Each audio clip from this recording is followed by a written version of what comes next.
Сега почнуваме со дебатниот дел. Тука ја имаме Таќана Гацова, член на Централниот одбор на ЛДП. Добро утро. Госпоѓа Гацова, добро утро. Прош пат ми се чини во студио 10 и во телевизија 24. Вие бевте и портпарол на изборниот штаб на ЛДП за локалните избори, комунициравте со медиумите, но ова мислам дека ви е прва дебата вака во студио. Така е, благодарам за поканата. Кажете ми, ЛДП донесе една иницијатива за донесување на одлука за употреба на локални топоними за населените места во Украина на украински јазик. Тоа го кажа Емил Киријас и подпредседателката Моника Зајкова го кажаа тоа дека таа иницијатива ја поднесуваат откако биле во Украина и тоа од нив го побарале официјалните украински лица, бидејќи според нив употребата на овие топоними како што ние ги употребуваме сега, според нив тоа е наметнато од Русија и дека на тој начин, на некој начин се помага во агресијата врз Украина. Кажете ми вие, зошто, дали ви е ова единствениот мотив, зошто сега ја поднесувате оваа иницијатива, бидејќи гледам дека предизвика доста голема бура во јавноста.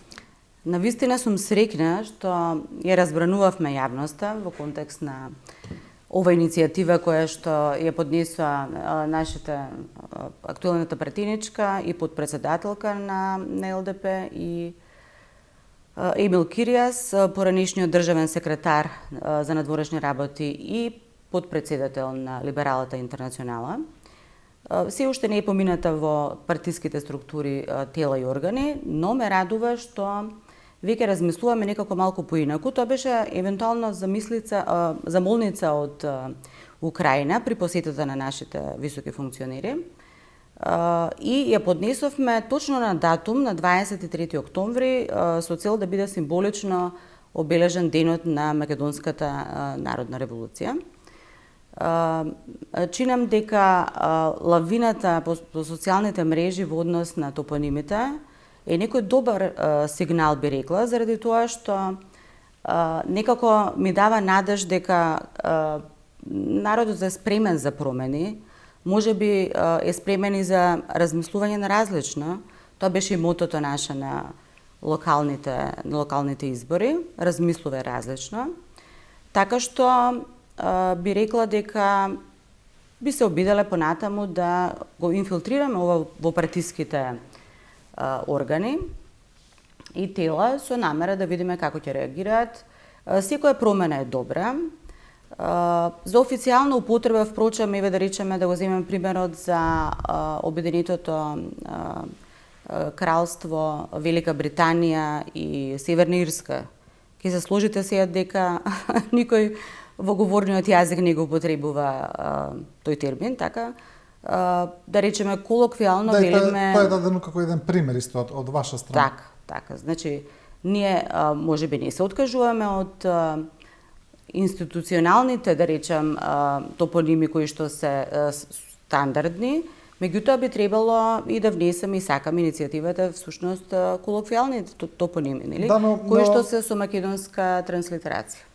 Ајде да видиме малку за аргументите и контрааргументите. Го спомнавте и Обединетото кралство и Велика Британија, да речеме тие две имеки кои се употребуваат, но сепак тука немаме лингвистички проблеми, јас би кажал. Тука повеќе се работи. Јас сум лингвист, благодарам на поканата. Во тој пример повеќе се работи за едно, да речеме, не знам дали би го крстиле политичко решение или не знам какво. Тука имаме друг проблем во однос на украинскиот пример, бидејќи таму оние кои ги даваат контрааргументите велат дека едноставно во македонскиот јазик такви се решенијата, таков е правописот и дека измената на тие решенија, на тој правопис не би било добро, не би било природно и дека тогаш би требало да се сменати и останатите примери. Велат зошто да зборуваме само за украинскиот, тогаш треба и други градови. Да речеме, ги даваат како примери Белград, кој е во оригинал Београд, тогаш зошто не го викаме Београд, а не Белград. Пекинг, зошто ние го викаме Пекинг, а треба Бежинг или Пежин. Москва, ние ја викаме Москва, но оригиналот е Москва. И така натаму има безброј, ми се чини такви примери. И сега тие велат, Зошто да ги смениме само украинските топоними, не е природно, не е логично, не е ни научно на крајот на крајовите, тоаш да ги смениме сите. И дека тогаш би настанал еден лингвистички хаос. Тоа е контрааргументот. Така, не би се сложила со тоа, бидејќи ние сепак сметаме дека ова би бил добар потек во смисла за поддршка на украинскиот народ во однос на агресијата која што има Русија врз Украина. Всушност би го поврзала тоа со одбраната на македонскиот идентитет во овој период. Не е исклучена можноста за колоквијалниот, да речам, употребата на колоквијалните топоними со македонска транслитерација, па и да останат овие што се, да речам, со државничка, уставна и институционална употреба. Така што јазикот е жива материја. Вие веќе се служите во македонскиот јазик, имаме зборови кои што почнуваат на дз, дзит. Па зборуваме говорно, велиме полесно ни е зид, нели? Потоа дж, дали сте го употребиле во последно време? Велиме обзир, иако не е литературно, зборувам тоа е говорен јазик, треба да е обзир и така натаму. Така што јазикот, велам дека треба да се менува. Исто се случи, бидејќи сум јас професор по германски, имаше дебата во врска со германскиот јазик, со исфрлање на членот пред самата именка. Некои покрајни, кога се менуваше правописот, гласа за, но се случи спротивното. Меѓутоа гледам дека има тенденција дека работите и нештата треба да се менуваат во насока на функционалноста на говорниот јазик. Да, јас ви го разбирам аргументот, ајде уште ова да видиме во поглед на вашиот предлог за Украина, дека тоа е направено на барање на Украина, дека јазикот е жива материја. Но сепак ми се чини дека во овој случај, доколку да речеме се усвои овој предлог, не знаем ни дали, не видов искрено дека за него се изјаснија, да речеме, од катедрата за македонски јазик, од МАНУ, не видов некои ставови. Предпоставам дека ќе има, не знам ни какви ќе бидат, можеби некој ќе поддржи, некој не е важно, но еве дебатираме. Дали мислите дека сепак во овој случај, доколку се прифати, дека тоа на некој начин би било едно адхок решение, моментално решение, и дека, не знам, сега, утре, задутре, после 5, после 10 години може таа геополитичка слика да се смени, може и во Украина и во Русија да се смени состојбата, а ние тие решенија би ги задржале, значи, спротивно на праксата која правиме со другите држави, дека тоа би било само за Украина. Не, воопшто не мислиме ние само за Украина. Ако милувате, можеме и соседните земји, нели, да ги транслитерираме овие топоними, велам не само зборувам колоквијално, но употребата да биде и институционална, да има два типа. Впрочем, ние имаме Северна Македонија, употреба на Северна Македонија за широка јавна билатерална употреба. Меѓутоа, вие кому браните вие, или македонскиот народ вели исто Македонија, заради тоа забрането? Ме разбирате? Значи, тоа не е интенцијата. Ние немаме некои тврдокорни ставови. Отворени сме секогаш за либерална идеологија, која што ги застапува постулатите на либерализмот во рамките на, се разбира, на нашите постулати, и имаме некоја поширока слика.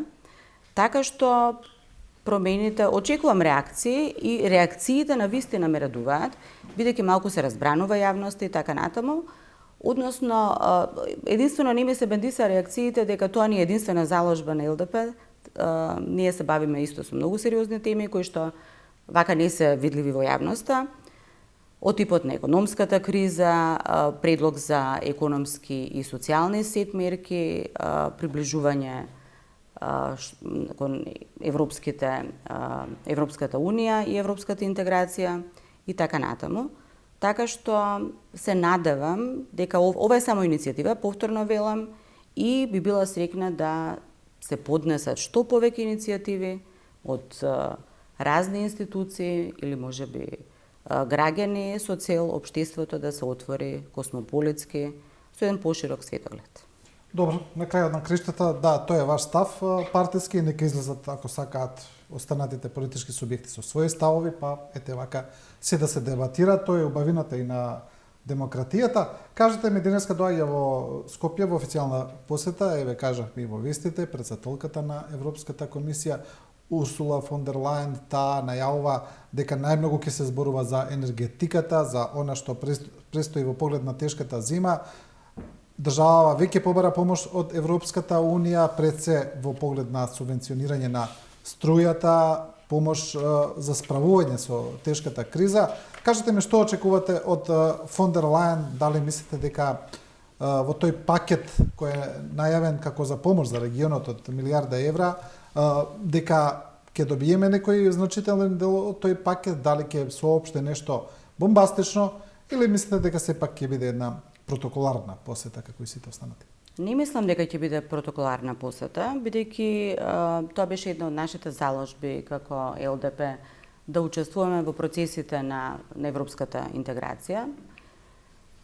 Скрининг процесот, впрочем, знаете, почнат, отворени се некои поглавја, сега сме во некоја втора фаза и посетата на Урсула фон дер Лајен е посета на Западен Балкан. Ние го имаме ексклузивното право да кажам денеска да бидеме први на листата на гостите. Таа ќе учествува на 13-тата седница во Собранието и при тоа ќе соопшти дека сме дел од пакетот за економска помош од 1,3 милијарди евра. Тоа е еден 6-годишен план и се работи за една посериозна сума од 9 милиони евра.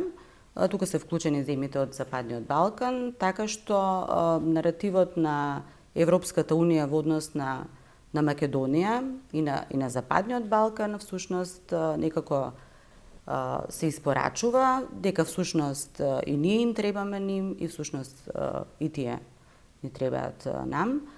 Така што исто и Оливер Вархеј, комесарот за проширување и соседство, практично спомена дека се спремни да помогнат во оваа тешка економска ситуација и во оваа тешка економска светска криза со енергенси и нафта и газ, односно за Западен Балкан. Што треба да направи Европската унија, бидејќи сите истражувања на јавното мислење покажуваат дека тука е прилично намалена довербата пред се во Европската унија, тоа е поврзано, се разбира, со блокадата која е наметната од соседна Бугарија, во поглед на почетокот на преговори, па понатаму нели францускиот предлог. Знаеме што се случуваше. Очигледно е дека кај луѓето, кај населението влада е едно одредено разочарување и дека многу се зборува, тоа го кажуваа и нашите официјални представници, дури највисоките, значи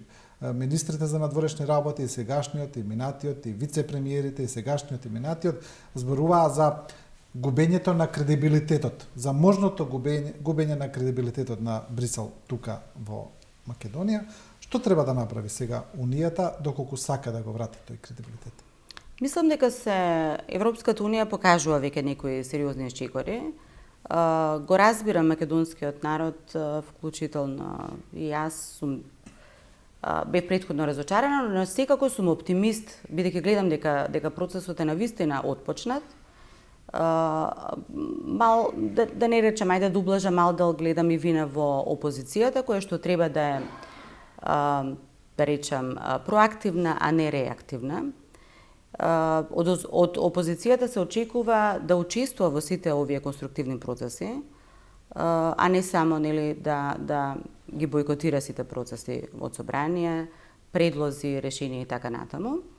На голема врата некако со овие посети, со овие понудени решенија и финансиски решенија за помош на економската криза од ИПА фондовите, сепак Европската унија покажува дека има слух и полека се враќа до вербата. И исто така велам и ценам дека повторно блокада, или можеби навистина јас реално сакам да е така, не би постоела од бугарската страна, заради тоа што веќе мислам дека колку што сте упатени од Холандија, нели стигна исто една така да речам опомена за блокада која што не знам ќе видиме дали ќе се реализира. Таа е во поглед на Шенген зоната за Бугарија, да? Така што би сакала да ги негуваме добрососедските односи со Бугарија, се едно и со другите соседи, особено во овој кризен период со Бугарија.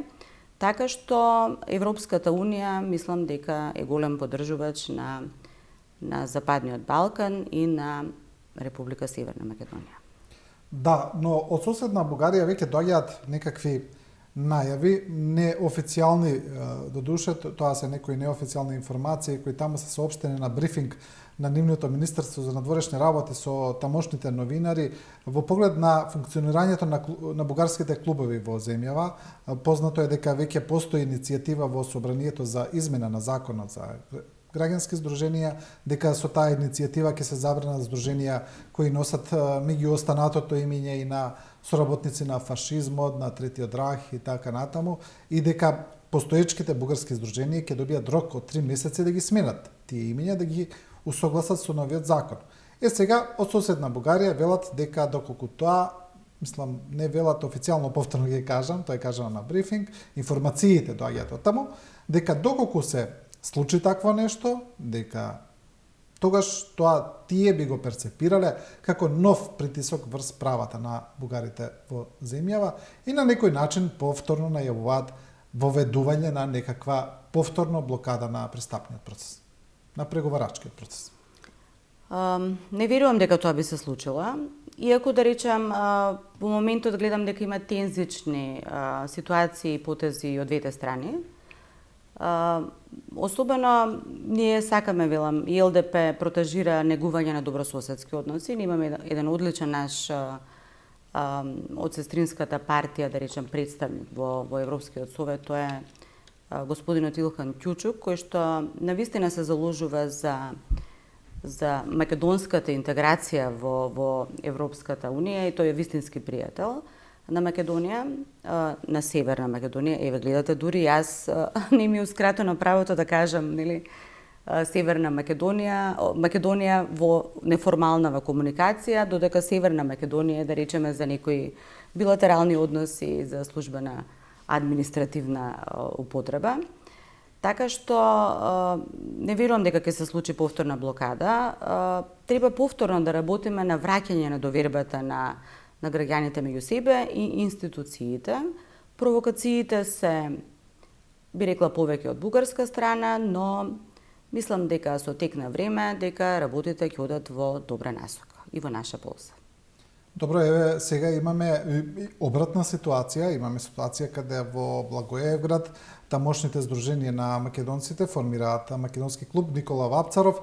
Првично од градот Благоевград, од општинската администрација на некој начин го забрани отварањето на тој клуб, па потоа претпоставувам под притисок на оние европски процеси, каде што тамо Бугарија е под заселен мониторинг на Советот на Европа во поглед на заштитата на малцинствата, пред се поради пресудите кои ги има за македонското малцинство, тие на некој начин се предомислија, па дозволија отварање на тој клуб Никола Вапцаров. Тоа ќе биде сега на 30 октомври.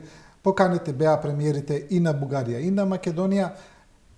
Интересен е ставот на премиерот Ковачевски. Тој вчера кажа дека нема да присуствува на отварањето на овој клуб, вели, парафразирам, поради одредени обврски, но сепак најави отварање на клуб на македонците во Бугарија или на Македонија во Бугарија, некаков клуб кој ќе биде отворен со државна помош. Како би го коментирале сега овој став на Ковачевски, што не оди на отварањето на овој клуб? Јас не би можела да зборувам во негово име, веројатно за тоа ќе треба да го прашате него. Може би имал навистина обврски и се работи за денешната посета и така натаму, но одговорно тврдам дека тој е добар потек.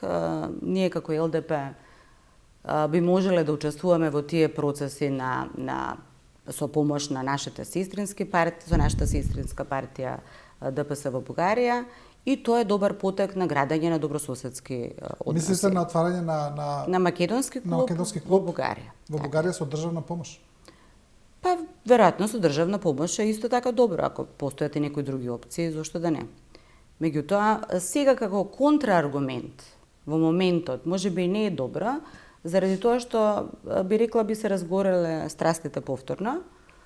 Па знаете, они отворија кај нас, па потоа ние малку да се реваншираме таму. Можеби понатаму, додека се смират страстите, но ја поздравувам идејата за отварање на македонски клуб во во Бугарија, да. Во поглед на отварањето на бугарските клубови во земјава, очигледно е дека беше проблематично, дека најголем проблем се всушност имињата на тие клубови, тоа се проблематизира во земјава, а не самиот чин на отварање на бугарски клубови, значи првиот е со името Ванчо Михайлов, кој е докажан соработник на нацизмот, на фашистите во Втората светска војна, вториот е на цар Борис, исто така фашистички колаборатор. Дали мислите дека тоа е направено намерно, да се предизвика ваква една реакција, да се направи како провокација, па еве сега земјава ќе ги забранува, па тоа ќе биде дополнително искористено како аргумент од страна на Бугарија за репресирање на правата? Дали гледате тука некакво сценарио или мислите дека тоа е направено така стихино, случајно? Воопшто не мислам дека е тоа направено намерно, бидејќи ако ги прашате другите политички чинители во Бугарија и обичниот граѓанин, ќе видите дека всушност тие имаат сосема поинако мислење и став во однос на нашиот народ, македонскиот народ, така што одредени ситни провокации не ја осликуваат целосната слика на Бугарија кон нас. Така што, повторно тврдам, оптимист сум и велам дека ценам и убедена сум дека тоа ќе се надмине. Овие се некои ситни провокации кои што понатаму ќе го добијат својот правилен тек во однос на македонската интеграција, нели, во европското семејство. А впрочем, тоа е почнато, не? Значи, мислите дека сепак проблематизирањето на имињата на овие бугарски клубови нема да влие врз преговарачкиот процес? Нема да биде искористено од соседна Бугарија за подигање на нова блокада? Не. Добро, во поглед на тој европски пат на земјава, гледаме дека повторно на некој начин се реактивира Берлинскиот процес. Тој беше доста запоставен во периодов, во годиниве, беше порано силно најавен од бившата канцеларка Ангела Меркел како еден важен процес на регионот кој требаше да ги приближи земјите на регионот кон Европската унија, но потоа некако се запостави, падна во втор план пред се на отворен Балкан, за кој постои перцепција дека беше повеќе форсиран од Соединетите Американски држави. Интересно е што тие двата процеса се преклопија, добија прилично слични карактеристики и атрибути, сличен ефект требаше да произведат, но гледаме дека со доаѓањето на новиот германски канцелар Олаф Шолц, дека Берлинскиот процес повторно се врати. Повторно се собраа лидерите, повторно зборуваа. Што мислите за тоа? Мислите ли дека Шолц се обидува да го врати влијанието на Германија на Балканот? Се обидува да ја врати Европа на Балканот? Јас би го гледала ова како, да речем, некоја заедничка колаборација меѓу едниот и другиот процес, односно отворен Балкан и Берлинскава конференција. Така што беше во застој заради пандемијата, 2 години, се обидува сега повторно да го актуализират, еве сега на 3 ноември имаме е повторно самитот во Берлин, или закажан, и тоа на високо ниво, каде што ќе партиципираат 6 држави, и ја поздравувам идејата, таа е одлична.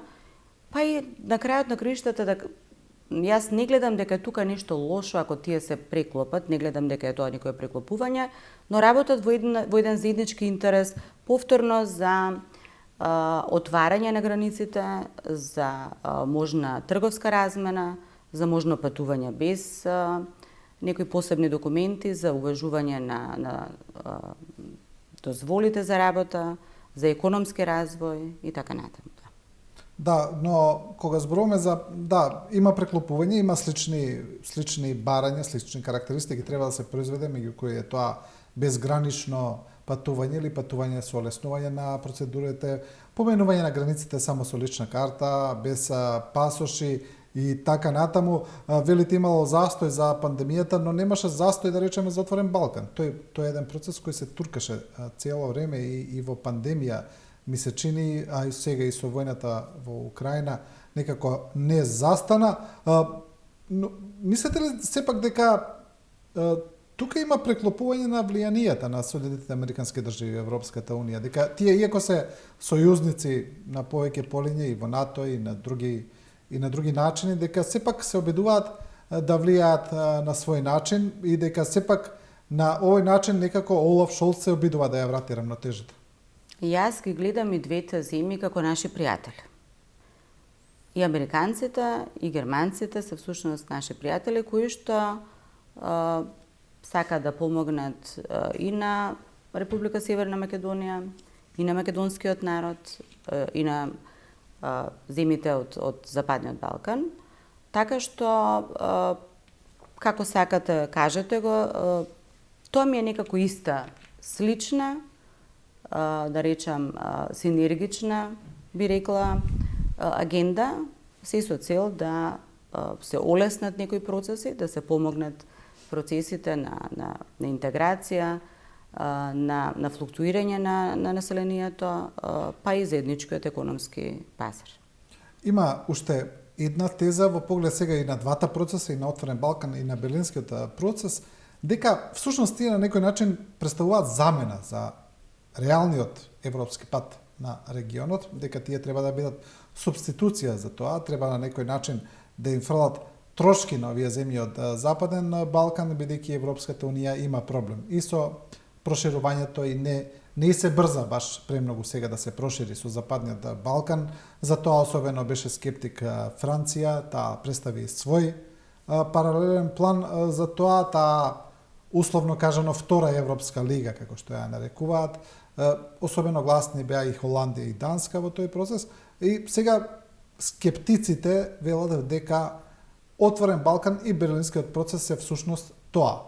Додека овие земји аспиранти за членство во Европската унија да ги задоволат своите барања, еве ќе им дадеме едни вакви процеси, па нека се занимаваат со тоа.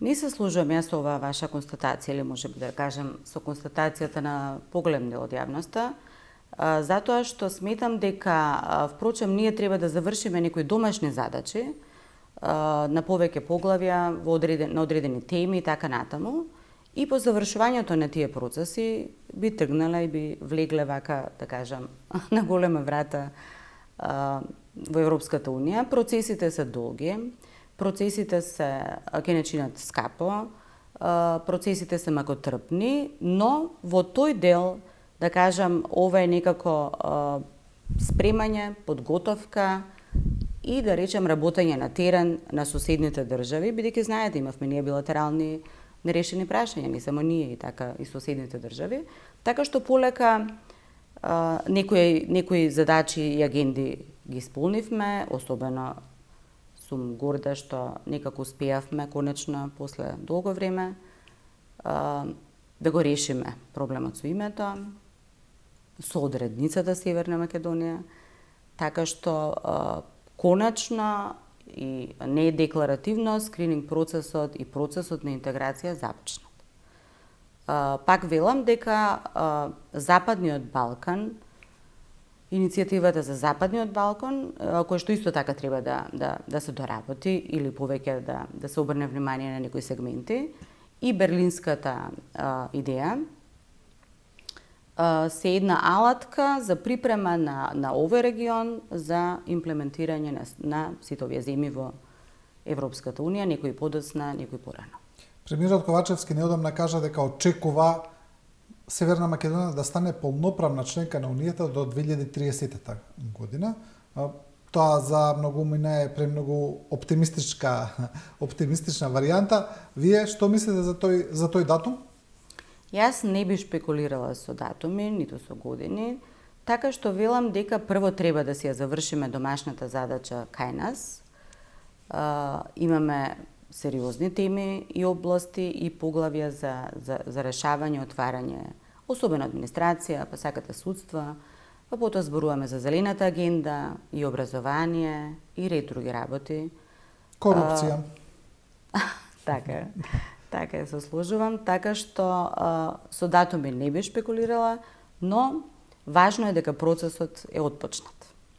Добро. Во поглед да одиме малку со домашната политика, да видиме што се случува.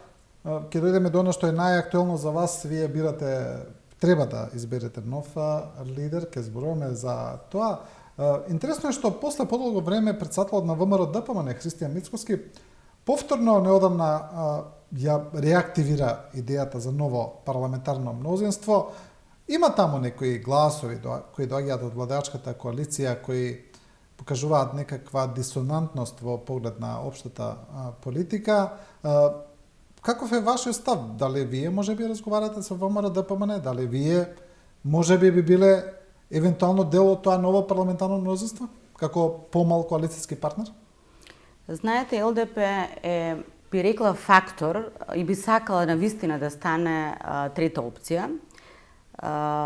Упорно и одговорно се бориме да понудиме програма и решение, особено еве сега ќе погледнеме на новиот конгрес кој што е закажан на 20 ноември годинава. Така што имаме своји програми, либерални ставови и се обидуваме да повикаме исто граѓански здруженија, интелектуалци кои што се неопределени со цел да ги зајакнеме своите капацитети и да станеме навистина еден сериозен трет фактор во државата. Добро, но не ми кажавте дали вие на некој начин се гледате како дел од некако ново парламентарно мнозинство, некако го одбегнавте одговорот. Јас пак би рекла, коалицијата во моментот функционира. Зборувам за актуелната коалиција, нели?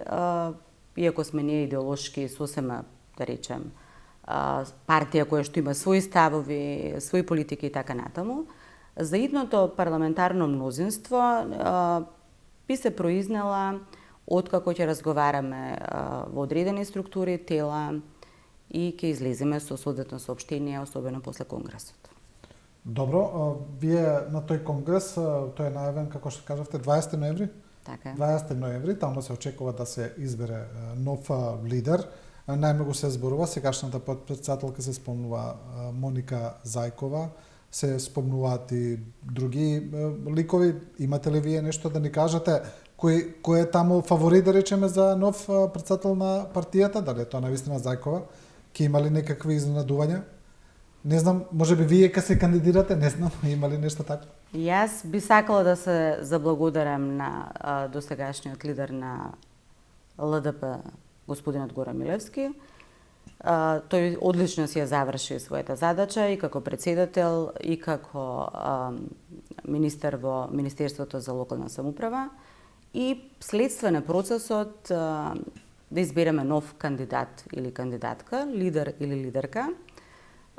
Се радувам на сериозен кандидат или кандидатка која што ќе направи промени, која што ќе ја продолжи агендата и која што ќе ги продолжи нашите програми за и постулати на либералните вредности. Но имате ли вие фаворит некој во трката за лидер? Фаворити ми се сите луѓе кои што знаат што сакаат, што имаат став, па макар и да размислуваат различно. Фаворити ми се луѓе кои што се проактивни во политиката и испорачуваат решенија. Има ли официјални номинации или се уште нема? Би рекла дека нема. Ова се друго во јавноста се шпекулации. Да. Моментот, да. Добро, во поглед на Goran Milevski имаше доста таму некои неофицијални информации, шпекулации за неговото повлекување, да речеме, дека и не било баш толку доброволно како што е прикажано од негова страна, дека тој се повлекува поради некакви лични причини, дека на некој начин се повлече под притисок од, не се кажува од кого, но се претпоставува од актуелната власт, пред се поради неговите ставови кои во подолго време не се усогласени со власта, а особено ја прелеа чашата неговиот став за францускиот предлог, каде што кажа дека би гласал против и дека дури би излегол од владата. Мислите ли дека господинот Милевски се повлече под притисок? Не мислам дека се повлече под притисок. Како што и тој самиот изјави, навистина се презасити од ангажманите кои што ги имаше двата мандати во политичката партија како председател во Министерството за локална самоуправа. така што кај нас се негуваат различните ставови, така што и после Централниот одбор по однос на француското прашање, воопшто без никакво влијание, зборувам за од председателот Горан Милевски, не беше инструирано ниту договорено, значи мнозинството, да кажем, гласаше во однос на поддршката на францускиот предлог, така што неговата оставка, што е сосема нормална во секое цивилизирано општество, да човек си поднесе оставка, кај нас тоа се зема за театрално, со некои инсинуации, шпекулации и повторно би се заблагодарила за одличното негово делување во партијата и во Министерството за локална самоуправа. Добро, но со него или со политиката на ЛДП во изминатиот период имаше и други искричења. Едното и за локалните избори, каде што ЛДП не настапи заедно со коалицијата, заедно со СДСМ, туку настапи оделно, заедно со некои други партии, па особено направи проблем на СДСМ, на некои полиња, каде што СДСМ ги изгуби локалните избори, но ми се чини дека со ова поразот беше уште поголем, да, особено тоа се почувствува во Битола, да речеме, па и во Скопје и во некои скопски општини, каде што ЛДП свесно или несвесно направи доста проблеми на владеачката коалиција и вела дека и тоа е една од работите кои не можеле да му ги простат на Милевски. Ова велите дека е добра теза вие дека некаде СДС, да речем, не успеале ради нас, што значи дека ние стануваме сериозен фактор. Тоа беше наша одлука на Централниот и на Извршниот одбор, така што решивме после подолго време да си ги премериме силите, бидејќи навистина имаме сериозни кандидати и сериозна политика, која што вака во моментот можеби звучам скромно, ама допрва ќе се гледаат нашите подвизи, политики и промени кои што сакаме да ги имплементираме. Се почувствувавме навистина дека дојде правиот момент да излеземе сами, повикавме се, разбира, политички партии кои што се слични на нашата идеологија, дури граѓански здруженија, така што интелектуалци независни исто така беа повикани, така што од тогаш па и сега и понатаму велам дека работиме на можноста да стане Либерално-демократската партија еден сериозен политички субјект во општеството. Да, значи сепак останувате на ставот дека Горан Милевски не бил под притисок да се полише. Не. И покрај сите овие искричења кои беа. Така е. Добро. Малку општо за политиката, вие сте во, како што кажавте, во извршниот одбор на форумот на жени. На форумот на жени на ЛДП. Многу се зборува за жени во политиката, за рамноправноста, за тоа колку има, па стално се мерат во владата, во собранието, но и последната влада на премиерот Ковачевски има многу малку жени. Да речеме, тоа е од 21 член има само 4 жени. И во собранието е односот неравноправен, ми се чини, значи зборуваме со години, ако не со децении за овој проблем, но сепак таа бројка некако не се приближува. Гледам јас позитивна тенденција во однос на тоа прашање, особено ние на локалните избори внимававме на правење, кога се правеше листата на кандидатите, да биде застапена квотата 50-50 и навистина беше така, што навистина ме радува. Партнерите со кои што интернационални соработуваме, тоа се Friedrich Naumann Foundation и National Democratic Institute, особено го поздравија овој чекор, после скринингот, дека стварно фаворизираме жени кои што се успешни во политиката, меѓутоа не по секоја цена да е жена, ако нема квалитети. Значи, навистина биравме жени кои што може да одговорат на таа задача. Се разбира дека делот во парламентот со пратениците не го задоволува бројот, но мислам дека полека стигмата и стереотипите во нашето општество за имплементирање на жената во политиката полека влегува на голема врата. Женското лоби гледам дека и во владиниот и невладиниот сектор се зајакнува, поддршката е голема, така што патот е тежок, но сепак не е невозможно. Дали може би најавувате и лидерка на чело на ЛДП, па така уште повеќе се зголеми застапеноста на жените? Би била срекна да е така, седно кој ќе се кандидира, значи би сакала да е лидерка, зошто да не, нели? Жените исто се успешни бидејќи менаџираат на повеќе полења, менаџираат во домот, менаџираат на работа, менаџираат еве со да каже и во политиката. Така што апсолутно го поддржувам женското лоби, меѓутоа квалитетно женско лоби. Значи не по секоја цена да биде ставена и застапена квотата 50-50, за која што ние како ЛДП се заложуваме особено. Добро, еве сега извадив некои податоци во тоа на поле на жени и математиката вели вака, ако ја следиме оваа прогресија, тоа значи дека ќе ни треба некаде од 45 до 52 години да стигнеме до некаков паритет во владата, доколку се продолжи со овакво темпо на присуство на жени во политиката. Мислите ли дека овие заложби, не велам сега за вашата конкретно, не спорам дали е таа искрена или не е искрена, но зборувам генерално за политиката, дека заложбите за поголемо присуство на жени се најчесто повеќе декларативни отколку суштински, дека нема вистинска волја за тоа прашање. И на централно, и на локално, и на било какво ниво. Генерално се служувам со оваа ваша изјава, дека многу работи во државата, па и законите, регулативите се декларативни, но јас можам да зборувам во име на мојата ЛДП, дека ние навистина поддржуваме, и веќе погледнете моето присуство тука, гостувањето и така натаму. Партијата вложува во женскиот кадар, особено во младиот, во сектор на младите, преку клубот на пратеници, која што го води нашата пратеничка Моника Зајкова, и воедно инвестираме во млади, а профилираме и млади жени понатаму во политиката. Има, вели, според европскиот просек, тоа е 34% жени министерки, да речеме, а сега интересно новата српска влада, тоа излезе како една интересна информација во јавноста, која вели дека 55% од новата српска влада ќе бидат жени. И тоа е веќе навистина еден, да речеме, пионерски потек.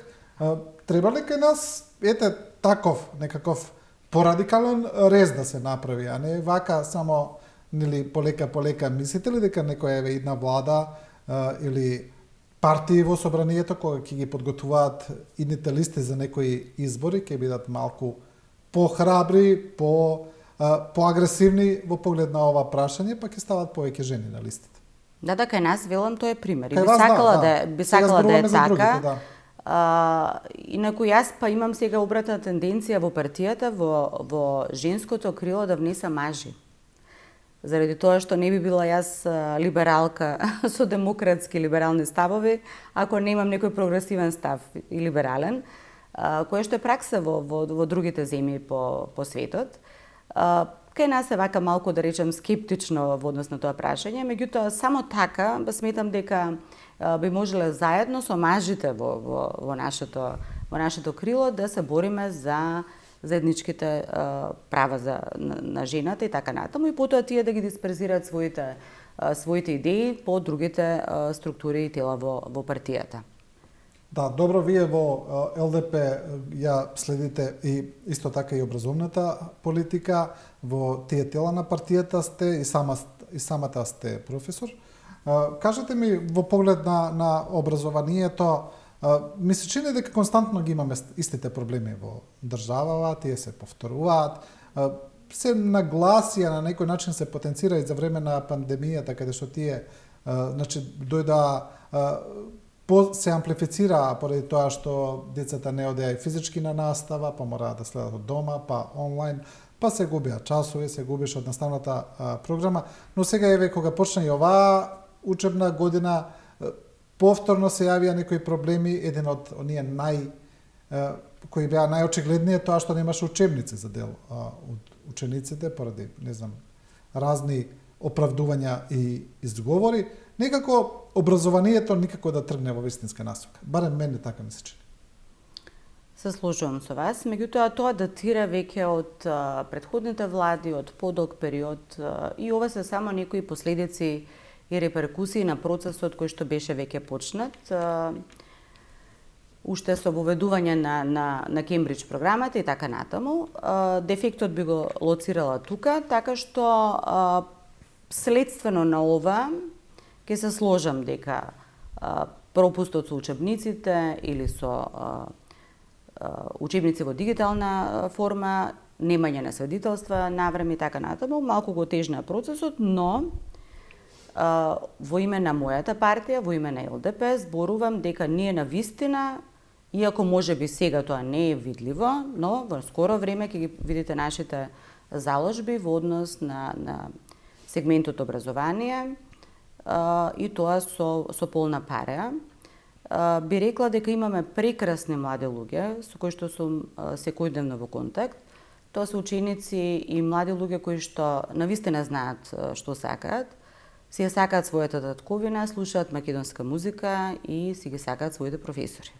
Тоа ветува дека македонските млади сакаат да останат во државата, ако, например, им се дозволат добри услови и мислам дека сите заедно треба да работиме на тоа поле. Добро, еве, да се надеваме дека ќе биде така, дека ќе се подобрат работите, кои и вие се сложувате, не се толку розови, но секогаш човекот се надеваме и ние на подобро. Господи Гацова, ви благодарам за овој разговор. Благодарам на поканата, ми беше задоволство. Да, ова беше Татјана Гацова, член на Централниот одбор на ЛДП. Разговаравме за повеќе теми, а сега ќе видиме едно интервју. Во време кога на катедрата за македонски јазик и книжевност се запишуваат се помал број на студенти и социјалните мрежи и електронски платформи се повеќе примамливи, Градската библиотека Браќа Миладиновци започна со креирање на кампањата Читаме современи македонски автори, со цел да се потикне што поголем интерес за македонската литература и автори, како и поддршка за нивното творештво. Тука имаме Снежана Стојчевска, директорка на Градската библиотека Браќа Милодиновски Скопје и Билјана Црвенковска, писателка и сценаристка. Интервјуто го води колешката Енџи Николовска.